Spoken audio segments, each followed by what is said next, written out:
budzik. To jest drożnik.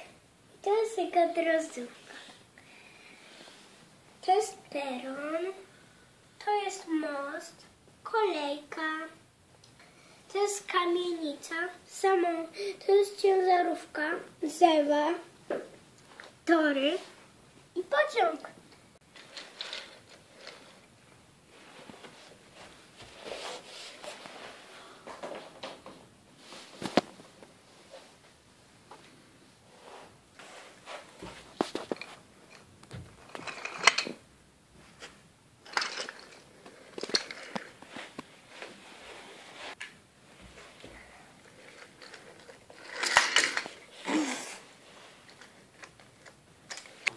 To jest katastrofa kolejowa.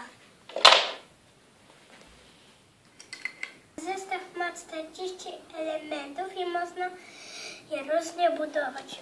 Można je różnie składać.